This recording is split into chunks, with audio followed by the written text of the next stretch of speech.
프라프라 얘기 똥프라라고 하는 책이 있어요. 이 책에 이런 글이 있습니다. 노란 꽃이 애기 얼굴처럼 환한데 하필이면은 애기 똥풀이란다. 네가 애기였을 적엔 네 똥도 예뻤단다. 엄마 말이 문득 떠올라 피식 웃으며 꽃 하나를 따는데 정말 애기 똥처럼 노란 물이 꽃대 끝에 매달린다. 푸라푸라 애기 똥푸라. 넌 꽃만 예쁜 게 아니라 똥도 예쁘구나. 우리나라 말에 눈에 넣어도 아프지 않다라고 하는 말이 있어요. 노년에 오던 아들, 금이냐 옥이냐 귀여운 아들, 딸들이 아마 눈에 넣어도 아프지 않는 사람 이렇게 얘기할 수 있을 것입니다. 그런데요, 눈에 지푸라기 하나만 들어가도, 티끌 하나만 들어가도 아파요, 안 아파요? 아파요. 그런데 말은 뭐예요? 눈에 넣어도 아프지 않는 사람, 그렇게 얘기를 합니다. 이게 무슨 말이겠어요? 눈에 넣으면은 아프지만, 그럼에도 불구하고 그 가치가 있어서 내가 참아낼 수 있는 귀한 사람, 그런 말이 녹아져 있겠다 생각을 해 봅니다. 그런데요, 하나님 보시기에 우리가 그와 같은 존재라고 성경은 말씀해 줍니다. 엄마가 뭐라고 얘기했어요? 네가 애기였을 때는 네 똥도 예뻤단다. 이게 뭐예요? 하나님이 우리를 보는 시각입니다. 하나님이 나를 그렇게 보고 있다는 것을 잊으면 안 돼요. 내가 많이 배웠기 때문에 아닙니다. 내가 무언가를 붙들고 있기 때문이 아닙니다. 내가 주님을 위해서 열심히 헌신하기 때문도 아닙니다. 그냥 존재 자체가 뭐예요? 그렇게 귀하다고 얘기할 수 있어요. 그래서 약속대로 예수님을 보내주신 것이고, 예수님은 하나님의 기대대로 계획대로 우리 위하여 험한 십자가에 달려 물과 피를 다 쏟아주신 줄 믿습니다. 신앙이 뭐냐? 예수님의 눈으로 나를 보는 거야. 신앙이 뭐냐? 예수님이 나를 보는 눈으로 나도 이웃을 보는 것이라고 얘기할 수 있습니다. 하나님께서 출애굽기 19장에서 이스라엘과 언약을 맺으면서 이렇게 얘기를 합니다. 너희는 민족 중에서 내 소유가 되겠고 제사장 나라가 되며 거룩한 백성이 되리라. 하나님의 소유, 하나님의 신부 같은 존재, 정말로 눈에 넣어도 아깝지 않은 존재라고 하나님께서 말씀을 하십니다. 그래서 이렇게 얘기하죠. 주님께서 요한복음 3장 16절 하나님의 세상을 이처럼 사랑하사 독생자를 주셨으니 이는 저를 믿는 자마다 멸망치 않고 영생을 얻게 하려 하십니다. 아멘. 그래서 우리는 누구냐? 예수님의 낮아지심으로 말미암아 예수님의 섬김, 예수님의 하염없는 눈물, 통곡으로 말미암아 그리고 예수님의 대속의 죽음의 사건을 통해서 맺어진 열매다라고 이야기할 수 있겠습니다. 오늘 말씀은요, 사무엘이 하나님의 정의를 추구하였다라고 하는 말씀으로부터 시작이 되어집니다. 우리 3절 말씀을 읽어보겠습니다. 내가 여기 있나니 여호와와 그의 기름 부음을 받은 자 앞에서 내게 대하여 증언하라. 내가 누구의 소를 빼앗았느냐? 누구의 나귀를 빼앗았느냐? 누구를 속였느냐? 누구를 압제하였느냐? 내 눈을 흐리게 하는 뇌물을 누구의 손에서 받았느냐? 그리하였으면 내가 그것을 너희에게 갚으리라 하니. 아멘. 이제 사무엘 선지자가 사사직에서 물러나고 있습니다. 이렇게 얘기할 수 있을 것 같아요. 이런 장면, 이제 물러나면서 말을 하는 고별사와 같다라고 이야기할 수 있겠습니다. 은퇴하는 거예요. 왜 은퇴하는가 할 때에 백성의 요청대로 하나님께서 왕을 세우도록 허락을 했고, 이제 사울이 왕으로 세워져서 나라를 다스리게 되었기 때문에 사무엘은 이제 사사직에서 은퇴하는 것이라고 이야기할 수 있겠습니다. 그렇다고 사사직에서 물러나는 거지 제사장이나 선지자직에서 사무엘이 물러나는 것은 아니에요. 그래서 사울이 왕이 되었음에도 불구하고 제사를 누가 드려요? 사무엘이 드리죠.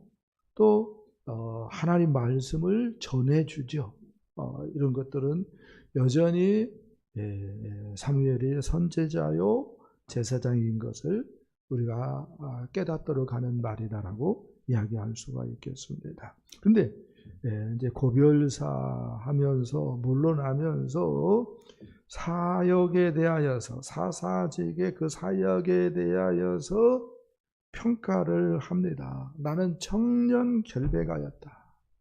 나는 오로지 하나님의 정의만을 추구하였다라고 얘기를 합니다. 그 증거로 나는 소나 나귀를 빼앗지 않았다라고 얘기를 합니다.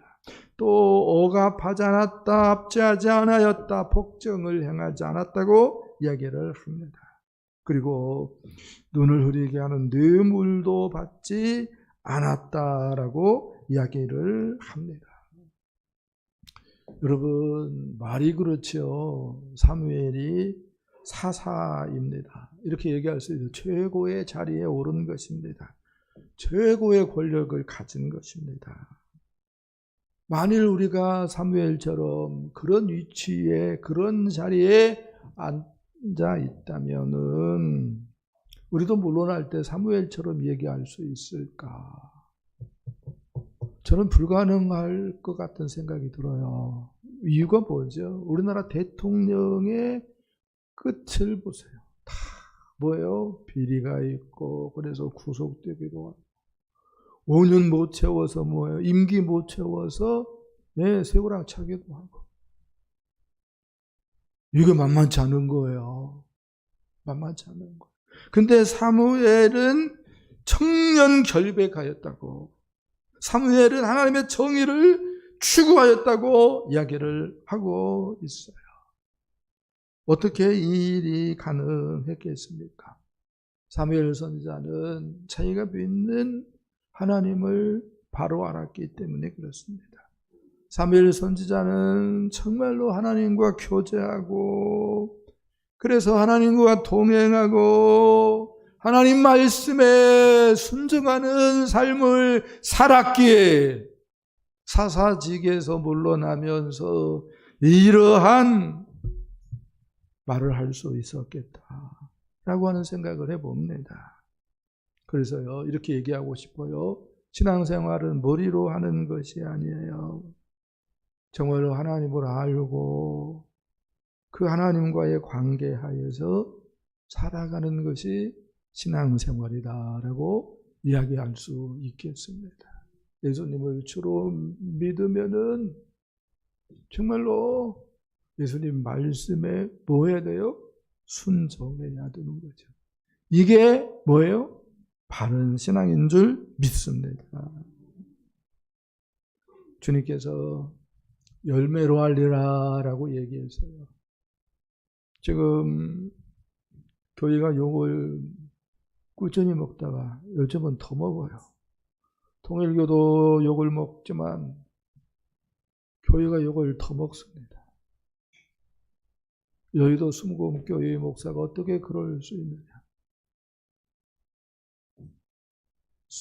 수원 침례교회 목사가 어떻게 그럴 수 있느냐.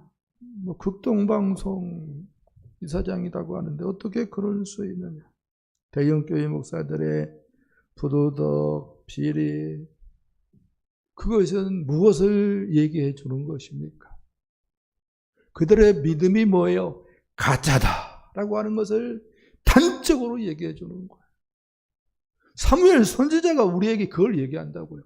아니, 대형교회 목사들의 믿음이 가짜인 것이 문제가 아니에요.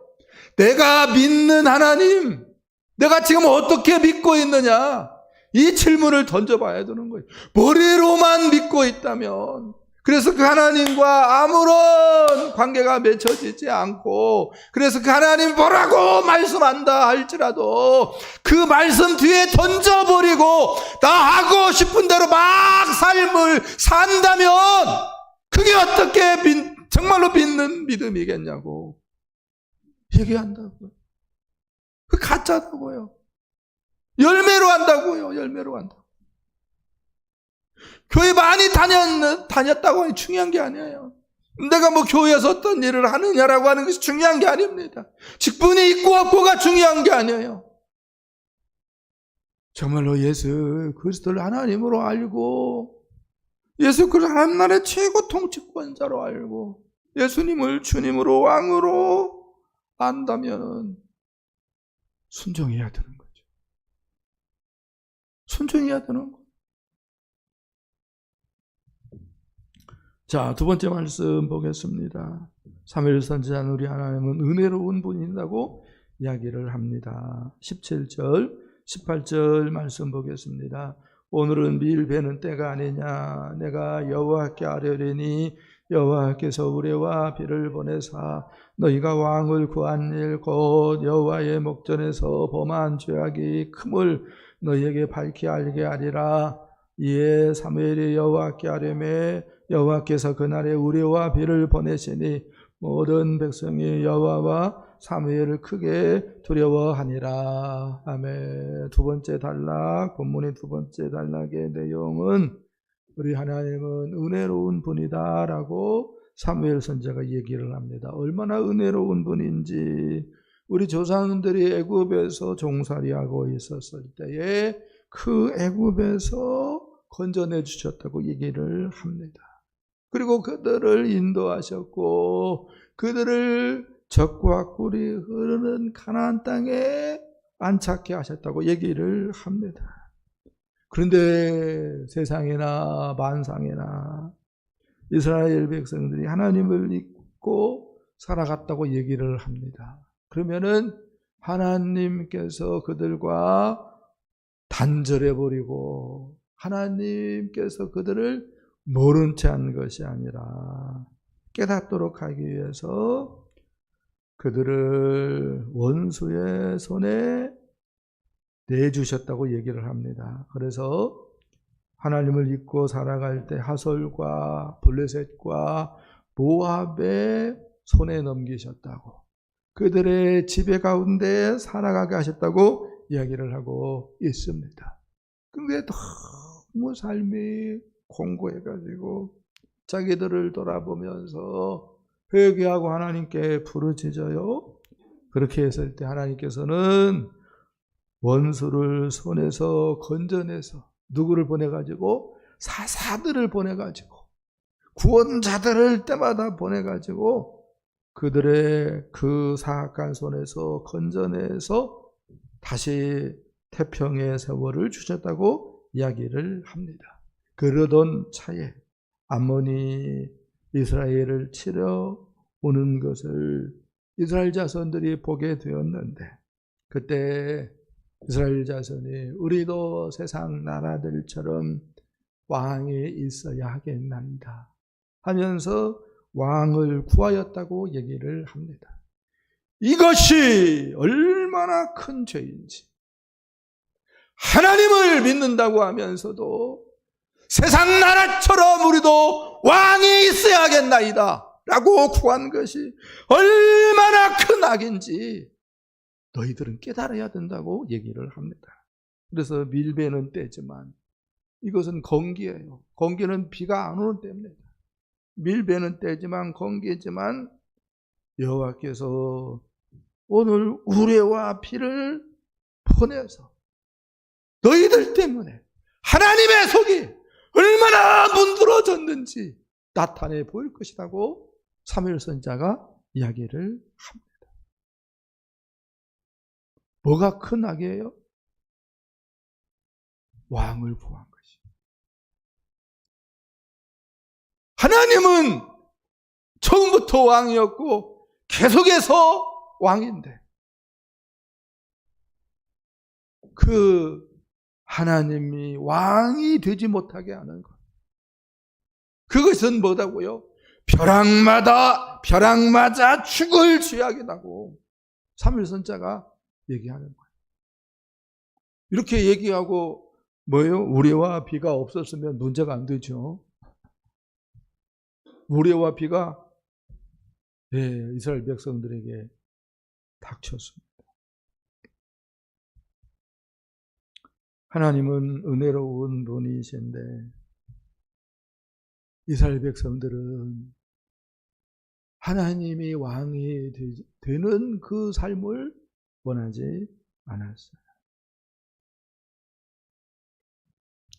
더 나아가서 세 번째 말씀은 이스라엘이 하나님의 은혜를 잊었다라고 말씀을 합니다. 19절, 20절 말씀 보겠습니다. 모든 백성이 사무엘에게 이르되 당신의 종들을 위하여 당신의 하나님 여호와께 기도하여 우리가 죽지 않게 하소서. 우리가 우리의 모든 죄에 왕을 구하는 악을 더하였나이다. 사무엘이 백성에게 이르되 두려워하지 말라. 너희가 과연 이 모든 악을 행하였으나 여호와를 떠나는 데서 돌아서지 말고 오직 너희의 마음을 다하여 여호와를 섬기라. 아멘. 이스라엘이 여호와 하나님을 잊었다고 이야기를 합니다.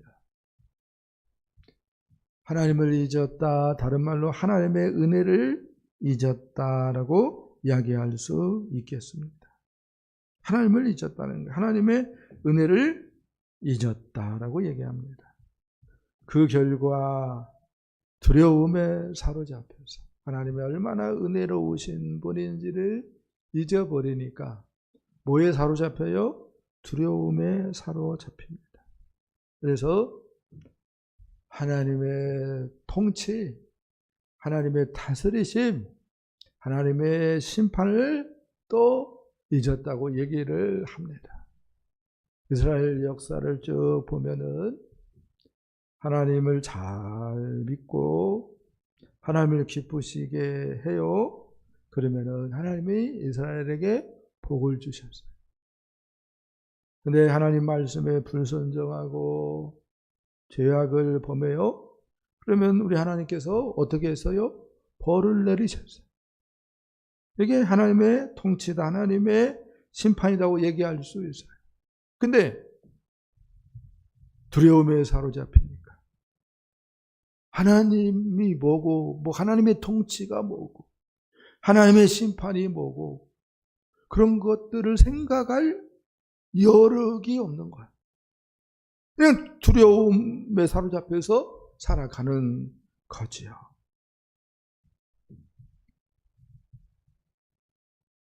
이러한 이스라엘에게 하나님은 너희가 악하다고 얘기를 합니다. 그래서 하나님의 은혜를 잊고 두려움에 사로잡혀서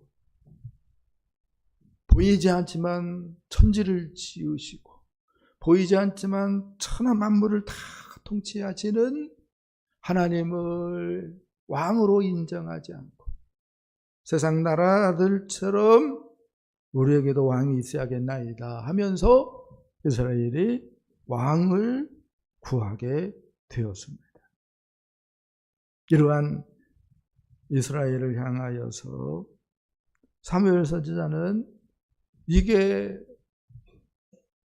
마른 하늘에서 날벼락 쳐서 죽는다 할지라도 누구한테 이런 방구할 수 없는 큰 죄악이라고 이야기를 합니다. 이런 지적에 이스라엘의 반응이 나오고 있어요. 이렇게 얘기합니다. 19절 다시 한번 읽어볼까요? 시작. 모든 백성이 사무엘에게 이르되 당신의 정도를 위하여 당신 하나님 여호와께 기도하여 우리가 죽지 않게 하소서. 우리가 우리의 모든 죄에 왕을 구하는 악을 더하였나이다. 아멘. 어떻게 보면은 잘못을 뉘우치는 것처럼 읽어낼 수가 있는데 그것은 성경을 잘못 읽는 거야. 지금 이스라엘 백성들이 사무엘에게 하는 바는 이제 하나님의 은혜를 등 뒤에 던져버리고 두려움에 사로잡혀 있기 때문에 나타나는 반응입니다.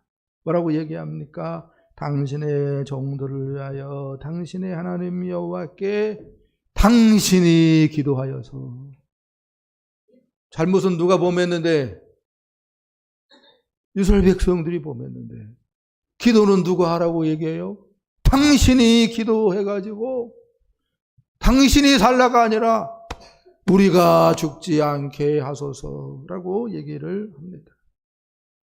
하나님이 얼마나 은혜로운 분인지를 등 뒤에 던져버렸기 때문에 하나님 앞에 당당하게 서지 못하는 거야. 두려움에 사로잡혀가지고 누구를 내세워요? 사무엘 선지자를 내세워요. 이건 뭐죠? 세상 종교에 있는 거잖아요. 무당들이, 무교가 그런 짓을 하는 거잖아요. 근데 그렇게 지금 이스라엘 백성들이 반응하고 있는 거예요. 사무엘 선지자 볼 때 이건 기가 차는 거잖아요. 그래서 뭐라고 얘기합니까? 두려워하지 말라. 하나님은 두려운 분이 아니라는 거예요. 하나님이 우리를 어떻게 보는데? 하나님 두려운 분 아니야. 하나님의 눈에 우리는 어떤 존재다고요? 눈에 넣어도 아프지 않은 존재인데 그 하나님 앞에 왜 두려웠더러? 두려워하지 말라고 얘기를 합니다. 오직 너희의 마음을 다하여서 여호와를 섬기라고 얘기를 합니다. 하나님 이렇게 좋은 분이니까 거칠해하지 말고 믿는 척만 하지 말고 마음을 다해서 여호와를 섬기라고 이야기를 해주고 있어요. 하나님에게 너희들은 하나님의 소유가 아니냐, 하나님의 사랑의 대상이 아니냐, 하나님은 남편이고 너희는 하나님의 신부가 아니냐. 근데 왜 두려워해? 두려워하지 말라. 하나님이 남편이니까 너희들은 하나님의 신부로서 오로지 마음을 다해서 하나님을 사랑하라. 하나님 섬겨라. 할렐루야.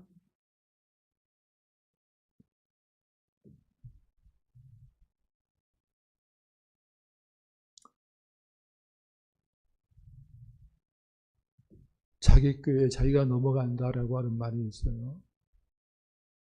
근데 좀 이스라엘이 그러한 함정에 빠졌다는 생각을 하게 됩니다. 하나님은 이스라엘 백성들에게 기대하는 바가 있어요. 이렇게 얘기할 수 있습니다. 이스라엘이 하나님의 은혜를 붙듦으로 하나님을 경외하며 사는 것입니다. 하나님의 은혜를 붙듦으로 하나님과의 관계를 바로하고 그래서 순종함으로 하나님의 복을 풍성히 누리는 것입니다. 이걸 하나님은 이스라엘에게 기대하고 있어요. 사무엘은 이스라엘에게 권면합니다. 이스라엘 자기 백성 삼으신 것을 하나님께서 기뻐하셨다. 너희들과 언약 맺고 하나님이 기뻐했다고 이야기를 합니다. 그래서 너희들 뜻대로 너희가 나를 밀어내고 사울을 그 자리에 앉혔다 할지라도 내가 제사장으로서 혹은 선지자로서 하나님의 말씀을 가르칠 때에 잘 받아들여라. 하나님을 경외하라. 진실로 마음을 다해서 하나님을 섬겨라 라고 이야기를 해주고 있습니다. 이런 말씀들이 우리하고 아무런 관련이 없는 것이 아니죠. 모르겠어요. 난 하나님 앞에 예배하러 나오면서 기도에 나오면서 너무 설렜어요. 그런 사람 있나요? 기도하고 싶어가지고요. 정말로 기다렸어요. 그런 사람이 있나요? 그런 사람이 아니면요, 이스라엘 백성들하고 똑같다라고 이야기할 수 있습니다. 은혜를 등 뒤에 던져버린 거예요. 내가 내 인생에 왕노릇하고 있는 것입니다. 어쩌면 여기 앉아 있는 것이 습관 때문에 앉아 있을 수 있어요. 정말로 하나님을 알고 있나요? 정말로 하나님과의 관계하에 우리가 걸음을 떼고 삶을 살아가고 있습니까? 별별 소리가 다 들려요. 별별 소리가. 믿음이 정말로 일도 없네. 그런 얘기를 할 수밖에 없을 정도로 별별 소리가 다 들리는 거야. 내가 뭘 가르쳤지? 나 한 25년 다 뭐 했지?